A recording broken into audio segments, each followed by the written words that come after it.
What happens when the greatest army in the world, led by a commander who believes he is a god, comes face to face with a weapon it has never seen before? In 327 BCE, after years of brutal warfare in the mountains of the east, Alexander of Macedon stood at the gateway to a land of legend, India.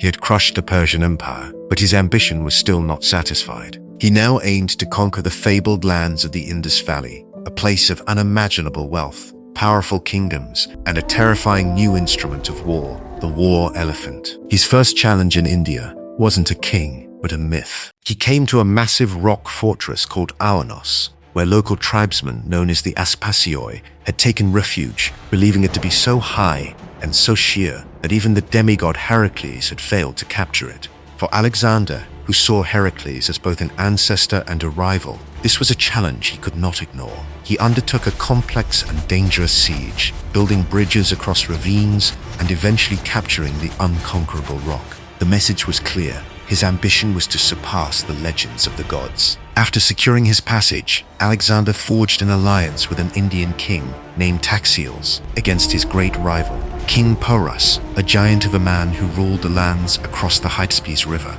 Porus was a formidable warrior who had no intention of bowing to a foreign invader. He gathered his army, including a terrifying corps of 200 war elephants, and prepared to defend his kingdom.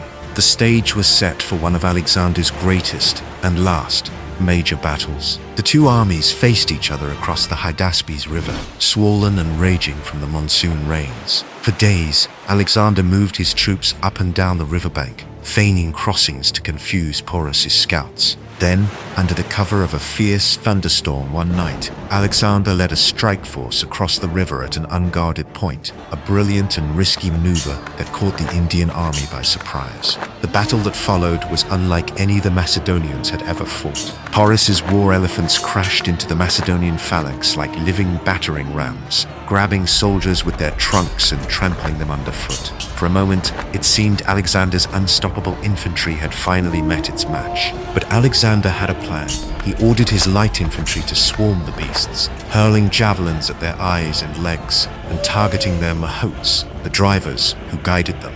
Wounded and panicked, the elephants became uncontrollable, rampaging through the battlefield and trampling their own soldiers. With the elephant charge broken, Alexander personally led his cavalry in a decisive charge, enveloping the Indian army. The battle was a masterpiece of strategy, but it was a bloody and brutal victory. In the aftermath, the defeated King Porus, wounded and proud, was brought before Alexander. When Alexander asked him how he wished to be treated, Porus famously replied, "Like a king." Deeply impressed by his courage, Alexander did just that. He not only restored Porus to his throne, but also made him an ally. But the victory was marked by a moment of profound personal loss. Alexander's beloved horse, Bucephalus, his companion for nearly 2 decades, died shortly after the battle. In his honor, Alexander founded a city on the battlefield, naming it Bucephala. During his time in India, he also encountered a group of ascetic Hindu holy men, whom the Greeks called Genosophists,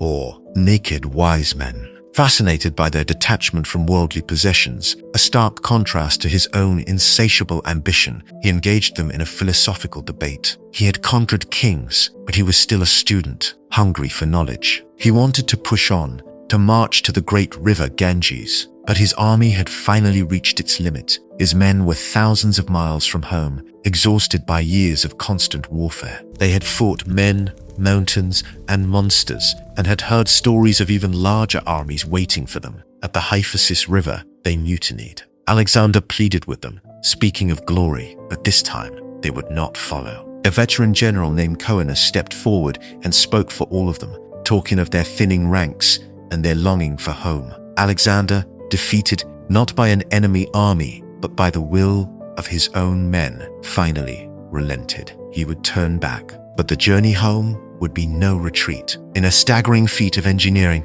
Alexander ordered the construction of a fleet of nearly 1,000 ships, built in the forests on the banks of the Hydaspes. He then split his forces. An admiral named Nearchus would take the fleet on a pioneering voyage down the river, out into the unknown Indian Ocean, to find a sea route back to Persia. Alexander, angry and frustrated by the mutiny, would lead the rest of the army on a brutal land march south through the Gedrosian Desert, one of the deadliest journeys in ancient history. For 60 days, his army was tormented by scorching heat and a critical lack of food and water. Thousands perished. It was during this horrific march, his frustration boiling over, that his recklessness reached a terrifying climax at the city of the Mali. Impatient with the pace of the siege, he was the first man to scale the city walls and found himself trapped inside, nearly alone. He was shot by an arrow that punctured his lung, and he fell, gravely wounded. His elite bodyguards scrambled over the walls, just in time to save him. When the main army heard their king had fallen, they flew into a furious rage. They stormed the city, and, believing Alexander was dead, they massacred every man, woman, and child inside. He had conquered kings and empires, but now he faced a new opponent, the limits of his own mortality. What happens when the ambitions of a living god collide with the frailties of a human body? Subscribe to Tales Lost in Time as we reach the final chapter in the story of Alexander the Great, the brutal journey home, the death of his closest friend, and the sudden, mysterious end of the conqueror of the world.